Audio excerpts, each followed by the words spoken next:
Assalamualaikum warahmatullahi wabarakatuh. Bagaimana kabar kalian anak-anak? Semoga kalian dalam keadaan sehat dan selalu semangat dalam belajar bersama Bu Resti Utami. Hari ini kita akan belajar tema 4, subtema 2, hidup bersih dan sehat di sekolah, pembelajaran 1, buku siswa halaman 52 sampai 61.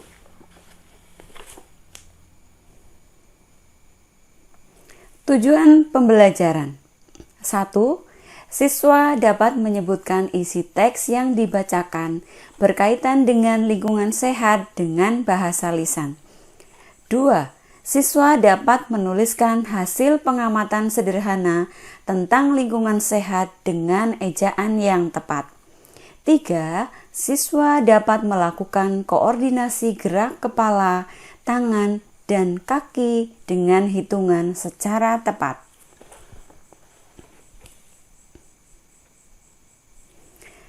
Dayu dan teman-teman sedang bermusyawarah. Mereka membahas persiapan lomba kebersihan antar kelas. Lomba kebersihan antar kelas tinggal 2 hari lagi. Apa yang harus kita lakukan, teman-teman? Menurutku, kita harus segera bersiap diri.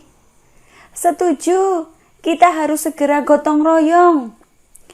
Kemudian, apa yang harus kita persiapkan? Kita harus menyiapkan kemoceng, serbet, kain pel, dan vas bunga. Mari segera kita siapkan alat-alat tersebut. Ayo berlatih. Jawablah pertanyaan berikut sesuai hasil musyawarah Dayu dan teman-teman. 1. Kegiatan apa yang akan diikuti Dayu dan teman-teman? Ya, bagus sekali. Lomba kebersihan antar kelas. Pertanyaan yang kedua, apa hasil musyawarah Dayu dan teman-teman? Ya, betul. Mereka bersiap diri untuk mengikuti lomba dengan menyiapkan peralatan yang diperlukan. 3. Bagaimana pendapatmu terhadap hasil musyawarah mereka? Mereka sudah baik memusyawarahkan persiapan mereka dalam mengikuti lomba, tetapi mereka belum membahas pembagian tugasnya. Ini hanya contoh ya, kalian bisa menuliskan pendapat kalian masing-masing. Pertanyaan nomor 4. Apa saja peralatan yang perlu mereka siapkan? Ya, jawabanmu tepat sekali. Kemoceng, serbet, kain pel, dan vas bunga. Pertanyaan yang kelima. Menurutmu, apa manfaat kegiatan yang akan mereka lakukan? Ya, bagus. Manfaat mengikuti lomba kebersihan yaitu memperkuat tali persaudaraan dengan teman. Ini juga hanya contoh ya. Kalian bisa menuliskan pendapat kalian masing-masing. Ayo berdiskusi. Temukanlah makna kata-kata berikut dengan benar. Anak-anak, kalian memasangkan kata yang ada di sebelah kiri dengan makna kata yang ada di sebelah kanan. Ada kata kemoceng, kain pel, dan vas.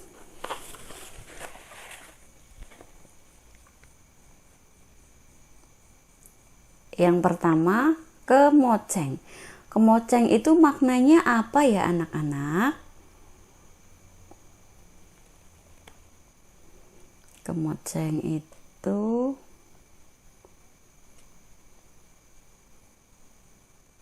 artinya pembersih debu.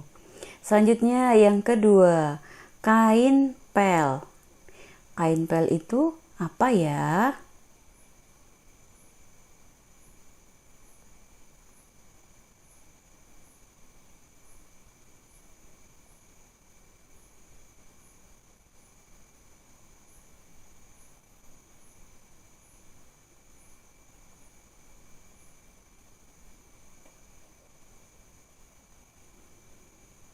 Ya, kain yang digunakan untuk mengeringkan lantai. Yang ketiga, vas. Vas adalah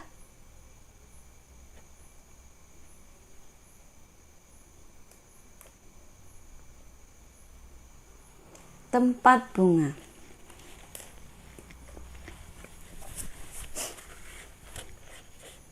Ayo membaca. Bacalah teks berikut dengan lafal dan intonasi yang sesuai. Kelasku bersih, aku bangga. Sekolah Dayu akan mengadakan lomba kebersihan antar kelas. Dayu dan teman-teman bertekad untuk menang dalam lomba tersebut. Mereka mulai berbenah. Semua siswa ikut ambil bagian. Dayu dan teman-teman sepakat untuk mengadakan gotong royong. Dayu dan teman-teman mulai yang bergotong royong. Bagian pertama yang dibersihkan adalah ruang kelas. Semua siswa berbagi tugas. Ada yang menyapu lantai, membersihkan kaca jendela, membersihkan papan tulis, dan menata ruang kelas. Semua siswa ikhlas mengerjakan tugas masing-masing. Dayu dan teman-teman mulai bergotong royong. Bagian pertama yang dibersihkan adalah ruang kelas. Semua siswa berbagi tugas. Ada yang menyapu lantai, membersihkan kaca jendela, membersihkan papan tulis, dan menata ruang kelas. Semua siswa ikhlas mengerjakan tugas masing-masing. Kelas Dayu menjadi bersih dan rapi. Lantai, jendela, dan dinding tidak ada yang berdebu. Semua perabotan kelas pun tertata dengan baik. Ada juga hiasan dinding terpajang di dinding. Dayu dan teman-teman bangga punya ruang kelas yang bersih. Kelas yang bersih membuat siswa sehat. Ayo mengamati. Kelas Dayu adalah kelas yang bersih. Sudah tahukah kamu ciri-ciri kelas yang bersih? Amatilah gambar di bawah dengan teliti. Bagaimana suasana kelas yang kamu amati? Apakah kamu mengerti isi gambar? Tuliskanlah hasil pengamatanmu. Tuliskanlah hasil pengamatanmu terhadap gambar pada kolom berikut. Kelas bersih dan menyehatkan. Ruang kelas itu bersih dan rapi, tidak ada sampah yang berserakan. Lantainya juga bersih, meja dan kursi juga tertata rapi, serta papan tulis yang bersih. Coba bacakan laporan yang telah kamu tulis dengan lafal dan intonasi yang tepat.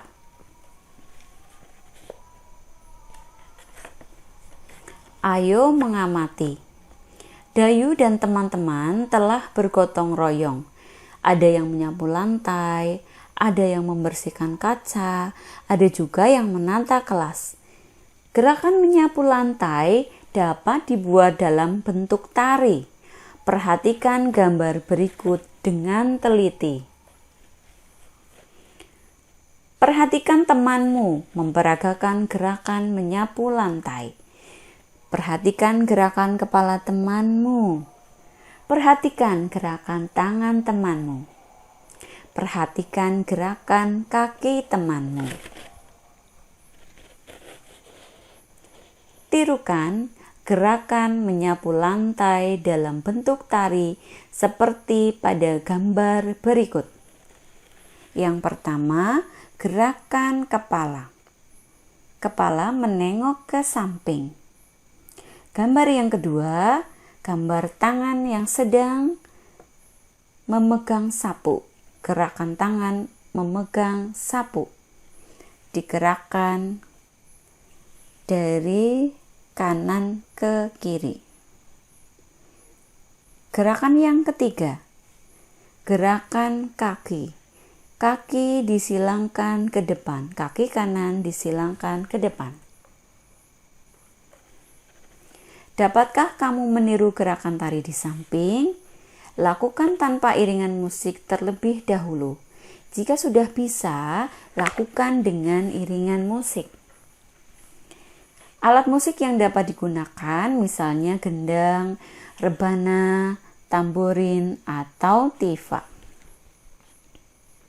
Yang pertama adalah gendang. Yang kedua, rebana. Yang ketiga, tamborin. Yang keempat, tifa. Jika alat musik di atas tidak ada, gunakan benda-benda di sekitar kelasmu sebagai alat musik. Misalnya saja botol plastik bekas. Perhatikan kembali gambar gendang dan tifa di atas. Dinding gendang membentuk pola segitiga. Dinding tifa membentuk pola segi empat dan segitiga. Dinding gendang membentuk pola segitiga. Dinding tifa membentuk pola segi empat dan segitiga. Masih ingatkah dengan sisi, sudut, dan titik sudut pada bangun datar? Ayo berlatih. Tentukan bangun datar sesuai dengan banyak sisi, sudut, dan titik sudutnya. Contoh gambar B. Kita hitung sisinya. 1, 2, 3. Sisinya ada 3. Kita hitung sudutnya. 1, 2, 3. Kita hitung banyak titik sudutnya. 1, 2, 3. Nah, untuk yang lain, silahkan anak-anak mencoba mengerjakannya. Untuk meningkatkan pemahamanmu, kelompokkan bangun datar berikut. Kelompokkan sesuai dengan banyak sisi, sudut, dan titik sudutnya. Contoh nomor 1. Kita hitung sisinya. 1, 2, 3, 4. Sisinya ada 4. Kita hitung sudutnya. 1, 2, 3, 4. Kita hitung titik sudutnya. 1, 2, 3, 4. Maka bangun datar berbentuk segi 4. Untuk soal nomor 2 sampai dengan nomor 7, silakan anak-anak berlatih mengerjakan sendiri. Terima kasih. Semoga materi yang Bu Guru sampaikan dapat kalian pahami. Sampai jumpa lagi. Wassalamualaikum warahmatullahi wabarakatuh.